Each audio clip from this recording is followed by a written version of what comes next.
kita lanjutkan.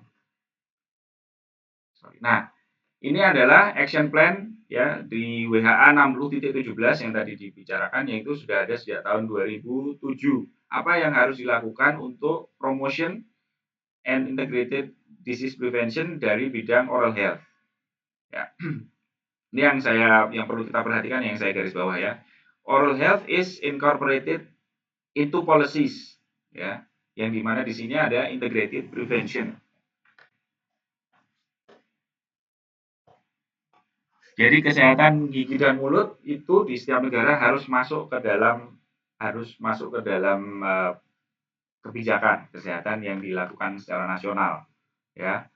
Dan di situ yang diutamakan adalah prevention yang terintegrasi dengan prevention penyakit sistemik yang lain. Nah, ini chronic non-communicable disease. Kemudian ensure that evidence-based approach ya, harus ada penggunaan kebijakan yang berdasarkan pada evidence ya, berdasarkan pada bukti-bukti ilmiah, yang itu menjadi national policies yang terkait dengan prevention, khususnya pada non-communicable disease atau penyakit yang tidak menular, tadi diabetes, hipertensi, cardiovascular disease, karena itu yang terkait dengan oral health ya, ini misalkan. Kemudian to consider mechanism to provide coverage. Tentang coverage apa? Coverage pada essential oral healthcare. Jadi perawatan kesehatan gigi dan mulut yang primer, yang esensial, yang itu masuk di dalam primary healthcare.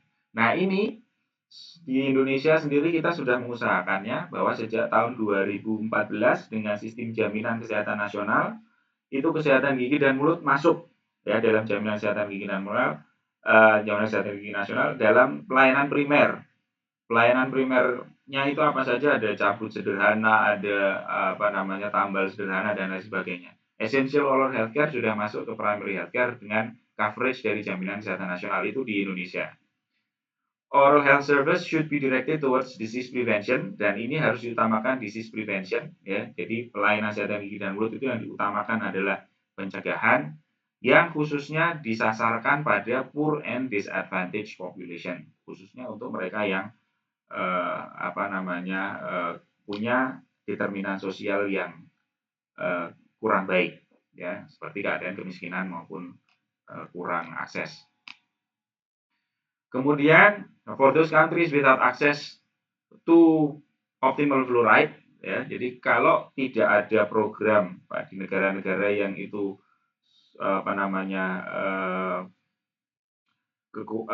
terkait dengan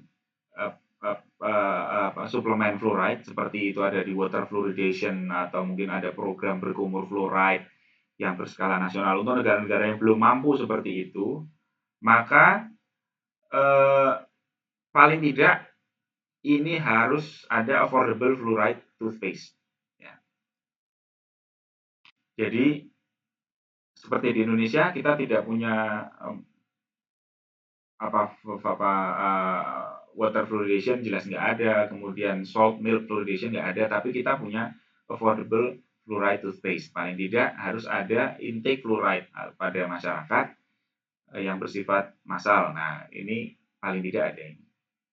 Kemudian oral health juga harus memperhatikan tentang prevention of oral cancer. Ya, jadi selain karies, periodontitis, juga harus diperhatikan tentang oral cancer atau kanker rongga mulut. Setiap negara harus mengusahakan ada training in oral health detection terkait dengan cancer, yaitu dengan early diagnosis and treatment juga.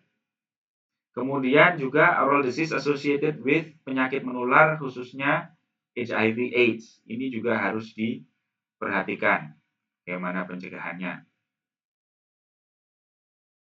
Berikutnya harus membuat satu health promoting schools, karena ini harus kegiatan health promotion atau oral health promotion actions-nya itu harus melibatkan school children dan preschool children. Nah, health promoting schools itu apa? Bisa dimulai dengan paling sederhana, membuat ada tempat untuk cuci tangan atau tempat untuk sikat gigi kalau untuk oral health-nya. Ya, melakukan pemeriksaan UKGS secara rutin Gitu, dari puskesmasnya itu termasuk health promoting schools atau punya dokter gigi kecil. Nah, itu termasuk health promoting schools. Kemudian to scale up capacity to produce. Nah, ini di negara kita nanti akan kita lihat bahwa kita masih perlu ini producing dental hygienists, nurses, and auxiliaries. Ya, karena ini adalah oral health personnel yang akan bekerja di primary care level. Jadi disarankan memang untuk setiap negara kecuali yang memang sudah mencukupi itu untuk menambah populasi dental hygienist atau dental nurse atau dental therapist atau auxiliaries lainnya terkait dengan oral health yang nanti akan bertanggung jawab di primary care level atau level primer, pelayanan level primer dalam oral health. Nah, kemudian integrated management of childhood illness, maternal care, and reduction of malnutrition and poverty. Nah, ini untuk salah satu SDGs yang juga di MDGs tadi, maka kita diminta untuk oral health berperan dalam maternal care. Maternal care apa? Jadi kalau di puskesmas sekarang ada lihat itu untuk kesehatan ibu hamil juga diperiksakan ke BPG ya, ke klinik gigi. Jadi untuk menjamin supaya tidak terjadi adanya paling tidak asupan nutrisi yang ke ibu itu akan menjadi baik, minimal itu, selain juga kemungkinan ada vokal infeksi dan lain sebagainya yang bisa mempengaruhi perkembangan janin. Kemudian oral health information system untuk surveillance. Nah, ini sudah dimulai kalau di Indonesia 2018 kemarin Riskesdas itu sudah mulai ada pendataan tentang kesehatan gigi dan mulut yang valid dan reliable dilakukan oleh dokter gigi. Sebelum-sebelumnya kita punya data tentang kesehatan gigi dan mulut tapi tidak valid dan reliable karena tidak dilakukan oleh tenaga kesehatan gigi tapi dilakukan oleh perawat dan lain sebagainya, bidan ya. Jadi ini oral health information system sekarang semakin baik. Kemudian oral health research and evidence based ini tadi health promotion yang meningkatkan kapasitas riset terkait oral health. Kemudian inter-country exchange, kalau peningkatan kapasitas risetnya sudah bagus, maka bisa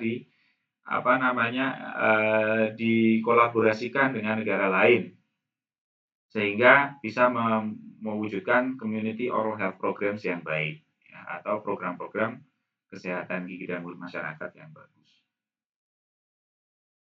Oral health as part of every national plan for health ini tadi ya, ini kita masih perlu berjuang juga bagaimana kebijakan dan perencanaan kesehatan nasional kita itu mencantumkan di dalamnya ada oral health ya, karena sejauh ini tentang oral health memang di negara kita belum terlalu utama ya, karena kita masih punya permasalahan-permasalahan terkait dengan penyakit menular dan lain-lain. Kemudian budgetary provisions untuk prevention dan control. Nah, perlu juga disediakan budget yang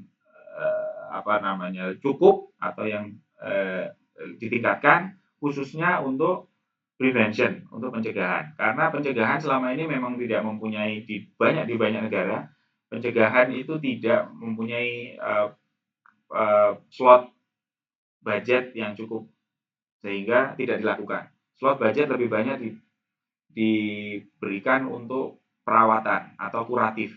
Nah, ini mesti ada pergeseran. Nah, kemudian untuk oral health harus ada partnership, responsibility, kemudian national oral health program. Ya, itu tadi tentang promosi kesehatan ya, mulai dari kesehatan secara umum, kemudian sampai ke